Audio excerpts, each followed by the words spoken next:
Olá, alunos, tudo bem? Hoje nós iremos falar sobre calor sensível e calor latente. Então, agora a gente começa a tratar da forma mais quantitativa do calor, ou seja, a gente começa a calcular realmente as quantidades de calor trocadas entre corpos, certo? Vou projetar o slide para a gente ir acompanhando. Então, vamos lá, gente. Alguns efeitos do calor. O que trocar calor pode ocasionar? Então, primeiro, se a gente fornece calor de um corpo ou retira calor desse corpo, o primeiro efeito que eu posso causar é uma variação na temperatura, né? Por exemplo, se eu acrescentar calor num corpo, se esse corpo receber calor, a sua temperatura vai aumentar. E se eu retirar calor, a temperatura vai diminuir. Trocar calor também pode ocasionar numa mudança de estado físico. Se eu fornecer muito calor para um corpo, ele pode atingir algum ponto de fusão ou de ebulição e trocar de estado físico. Por exemplo, se eu pegar uma porção de água e colocar numa panela e levá-la no fogo, ela vai receber calor até atingir o ponto de ebulição, que é o momento em que ela vai começar a evaporar. E se eu continuo fornecendo calor, aquela água que está lá na panela vai evaporar toda. Então, o calor ele pode ter essas duas funções, né? De alterar a temperatura de um corpo e de fazer esse corpo trocar de estado físico. Para cada calor desse, a gente tem um nome específico.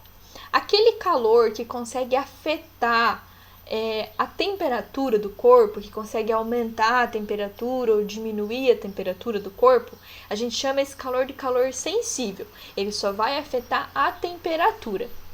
Agora, aquele calor que a gente fornece para o corpo mudar de estado físico, a gente chama esse calor de calor latente. Qual a diferença? Então, o calor sensível é aquele calor que vai apenas alterar a temperatura do corpo. Vamos voltar no exemplo da panela, da água lá na panela. Eu pego um pouco de água da torneira, ela sai da torneira a 27 graus. Eu sei que a 27 graus a água não ferve, ela vai ferver aproximadamente a 100 graus.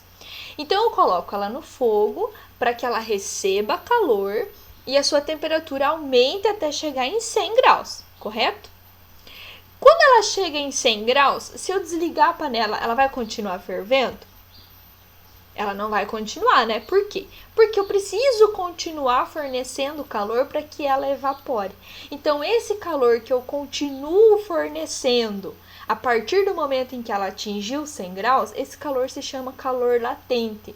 É aquele calor que a gente tem que continuar fornecendo para que o corpo evapore ou para que ele mude de estado físico, né? Por exemplo, para a água virar gelo. Eu pego um tanto de água e levo no freezer. A água saiu da torneira também, é 27 graus. Eu sei que a 27 graus a água não congela, ela vai congelar a 0 grau. Então, eu preciso retirar calor até esse gelo atingir o 0 grau. Então, esse calor que eu só fiz reduzir a temperatura se chama calor sensível. Só que quando atinge o 0 grau, se eu tirar a água de dentro do freezer, ela vai continuar congelando? Ela não vai. Por quê? Porque eu preciso continuar retirando calor até que toda aquela água vire gelo. Ou seja, esse calor que eu continuo retirando a partir do momento que ela atinge o 0 grau vai se chamar calor latente. Então, o calor sensível é aquele que consegue alterar a temperatura. O calor latente é aquele que vai ocasionar uma mudança de estado físico. E a gente tem uma característica muito importante na mudança do estado físico. Quando o corpo atinge o ponto de trocar de estado, por exemplo, a água, quando ela atinge os 100 graus, que é o momento em que ela vai ferver, ela vai permanecer nos 100 graus até que toda aquela água evapore. Às vezes a gente pensa que ela vai aumentando de temperatura, né? E não. Quando a água atinge os 100 graus, que é o momento que ela vai começar a entrar em ebulição, aqueles 100 graus vai permanecer até que toda a água evapore. Se eu fizer um experimento, por exemplo, pegar vários cubos de gelo, colocar dentro de uma bacia e um termômetro, inicialmente esse termômetro vai me marcar 0 grau. E enquanto todo aquele gelo não derreter, ele vai ficar estagnado em 0 grau. Então eu posso ter um pouco de água e gelo naquele recipiente, porque ele está derretendo, não é? E vai estar tudo a 0 grau. Enquanto todo o processo de derretimento não ocorre, a temperatura não se altera. Então, durante a mudança de estado físico, por exemplo, enquanto a substância está evaporando ou enquanto a substância está fundindo, não há troca de calor, não há mudança de temperatura, por mais que haja troca de calor. Então, o calor latente, ele não vai alterar a temperatura do corpo. O calor latente serve apenas para trocar de estado físico. E como que esse calor pode ser transmitido? Isso a gente já viu na aula da semana passada. O calor pode ser transmitido de 3 formas. Ele pode ser transmitido por convecção, lembra que é a movimentação de massas de fluido quente e fria, que acontece nos líquidos e nos gases. Por condução, que é aquela transmissão partícula por partícula que ocorre nos sólidos, e por irradiação ou radiação, que é a transmissão de calor através de ondas eletromagnéticas.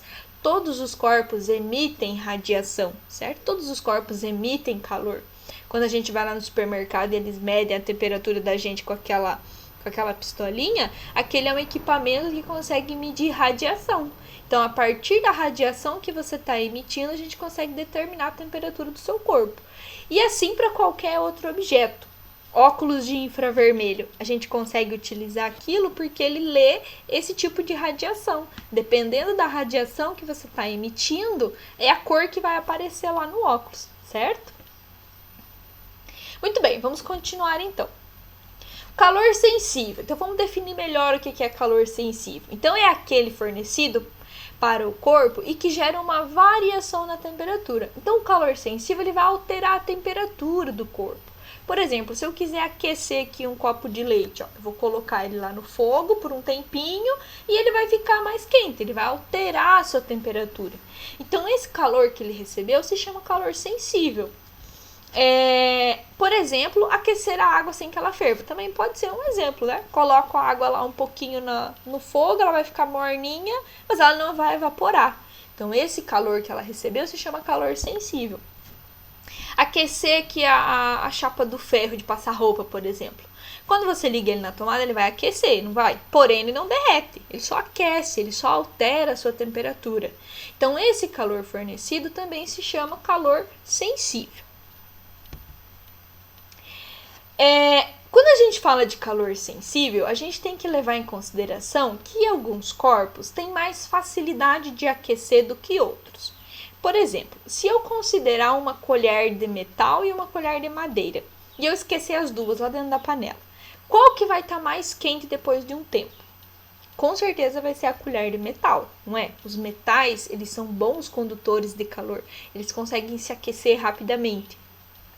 Enquanto que a madeira não é uma boa condutora de calor, certo? Ela demora muito para se aquecer.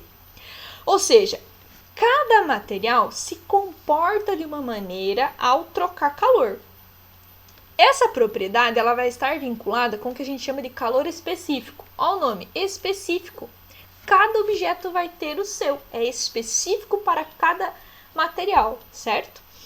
Isso indica o tanto de calor, então o calor específico ele vai nos indicar o quê? Indica o tanto de calor que eu preciso fornecer para 1 grama daquele material aumentar em 1 grau.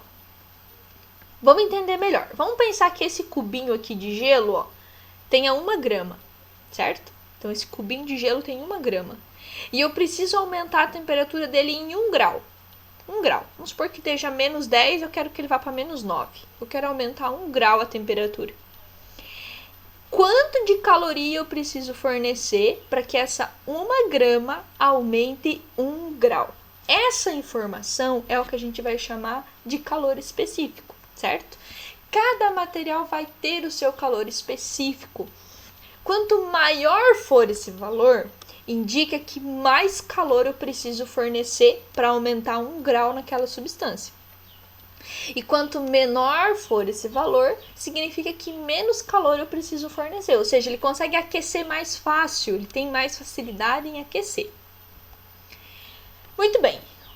calor sensível total, ele pode ser calculado. Então, se eu sei o quanto de calor que eu preciso para cada grama, eu consigo multiplicar isso pela quantidade total de grama que eu tenho naquele corpo e descobrir o quanto de calor eu preciso ao todo para variar a temperatura naquele corpo, certo?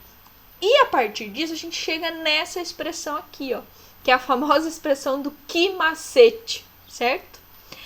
O Qzão vai nos indicar a quantidade de calor, normalmente medida em calorias. Tá, gente? Então, ó, o Qzão, ó, aqui o Qzão, vai nos indicar a quantidade de calor, certo? Normalmente em calorias. Pode aparecer em joules, porque lembra, o calor é energia. Então, ele pode aparecer medido em joules também. O M é a massa do corpo que eu estou aquecendo. Quanto de massa que tem ali, certo? Essa massa pode ser medida em gramas, em quilos, depende da situação do exercício. O Czinho é o meu calor específico, que cada material vai ter o seu, certo?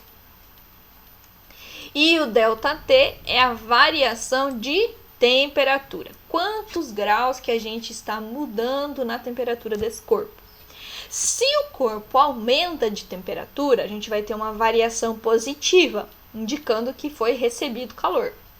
Se o corpo perde calor, se a temperatura dele diminui, a gente vai ter uma variação negativa, indicando que o corpo perdeu o calor, que ele cedeu o calor para o ambiente, certo? Vamos fazer um exemplo? Então, nós temos aqui, ó, o diagrama temperatura por tempo da figura a seguir refere-se ao que acontece quando uma barra de metal de 100 gramas de massa recebe calor de uma fonte de potência constante à razão de 200 calorias por minuto. Muito bem. Então, essa coluna aqui vai nos indicar a temperatura da barra e essa coluna aqui, o tempo que essa barra ficou exposta à fonte de calor. Então, inicialmente, a nossa barra estava a 10 graus. Ó, o gráfico está iniciando aqui, ó. Então, inicialmente, a nossa barra tinha 10 graus. E depois que ela ficou 5 minutos no fogo, a temperatura dela era de 50 graus. Muito bem. Então, vamos lá. Na letra A, ele pergunta: qual a quantidade de calor sensível recebida pela barra nos 5 minutos iniciais? Então, isso aqui é fácil de fazer, né, gente? Ó, de acordo com o exercício, ele diz que a fonte de calor fornece 200 calorias por minuto. Quantos minutos que a barra ficou? 5 minutos. Então, a gente vai fazer 200 calorias vezes 5 minutos, que ao todo darão 1000 calorias, certo? Então, nesses 5 minutos que ela ficou exposta ao fogo, ela recebeu 1000 calorias. Daí, a letra B pede para mim calcular o calor específico desse metal. Então, para mim calcular o calor específico, a gente vai utilizar a expressão do calor sensível, que é o que macete, essa continha aqui, ó. Vamos substituir o que a gente conhece. A quantidade de calor fornecida foi de 1000 calorias. A massa do nosso corpo é de 100 gramas, ó, tá aqui no enunciado, 100 gramas. O calor específico é o que eu quero descobrir. E o ΔT é a variação de temperatura. Então, quanto que variou a temperatura, pessoal? É o tanto que aumenta ou que diminui. Então, se iniciou em 10 e foi para 50, ao todo, qual é a variação? Quanto que teve que aumentar nessa temperatura? Teve que aumentar 40 graus. Então, vamos lá, multiplicando aqui, né? 100 vezes 40 vai dar 4.000. O 4.000 que está multiplicando, a gente vai passar dividindo. 1.000 dividido por 4.000. Ao todo, a gente encontra 0,25 calorias por grama grau Celsius. O que isso aqui nos indica, gente, que a prof acabou de explicar? O que é o calor específico?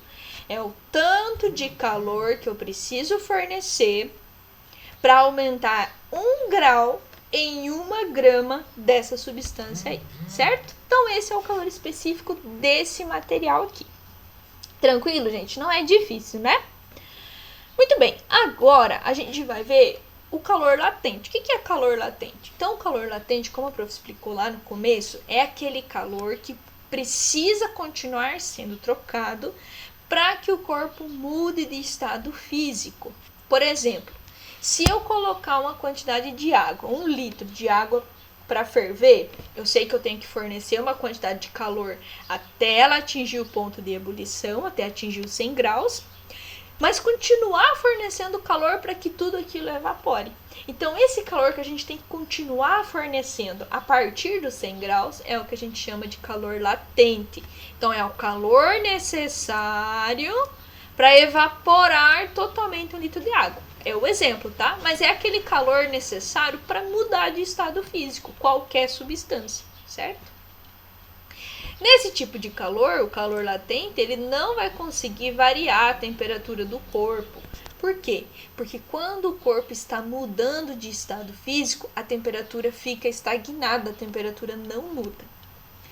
A partir disso, juntando esses dois calores e as transformações que ocorrem no corpo, a gente consegue montar um diagrama, um gráfico, certo? Que a gente chama esse gráfico de aquecimento. A prof já vai explicar mais sobre ele. Vamos lá, equação para o calor latente. O calor latente é bem parecido com aquela do Q macete, só que essa aqui é Q moleza, ó, gente. Q moleza, tá?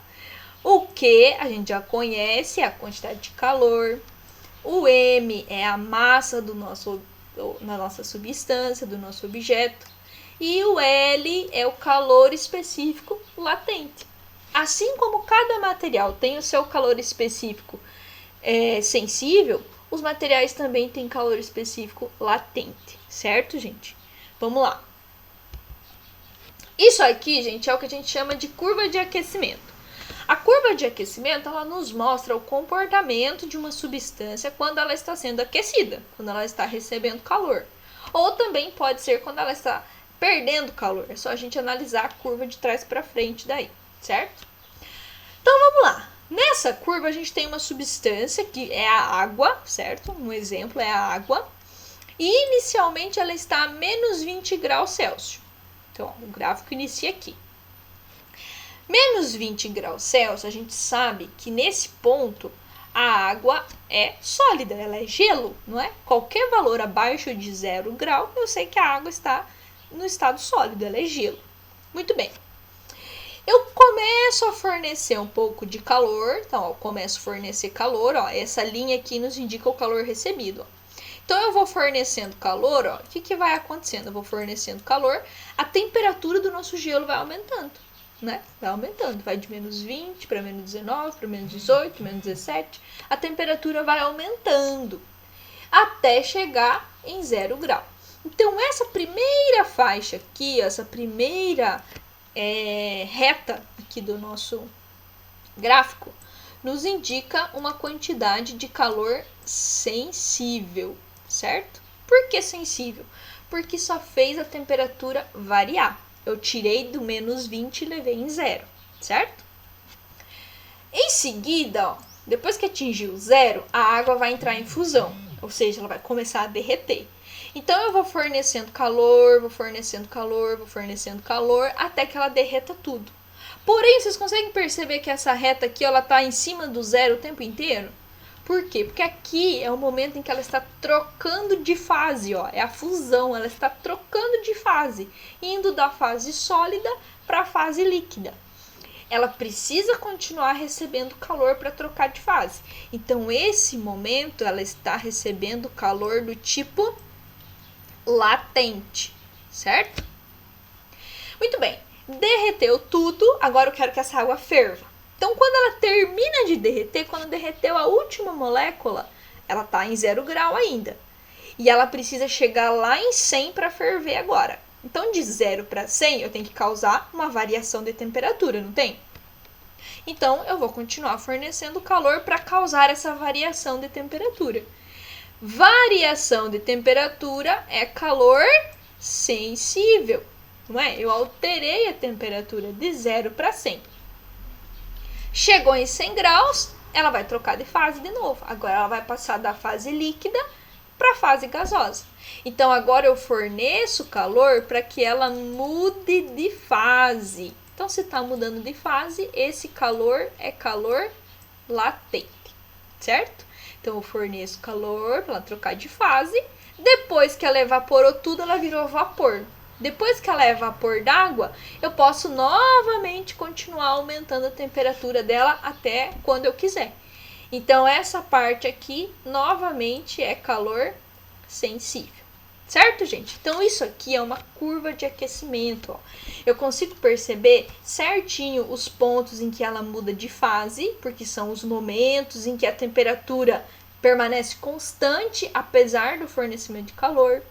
Consigo observar os momentos em que ela está recebendo calor sensível, que é quando ela recebe calor e a temperatura altera ao mesmo tempo, certo? Então, a curva de aquecimento ela pode caracterizar o comportamento certinho de qualquer substância, não só da água, tá, gente? De qualquer substância. Muito bem. A gente tem um exemplo aqui que pede qual a quantidade de calor necessária para evaporar completamente 100 gramas de gelo inicialmente a menos 10 graus Celsius. Esse exemplo eu vou resolver no quadro e vou colocar aqui na sequência para vocês assistirem, tá?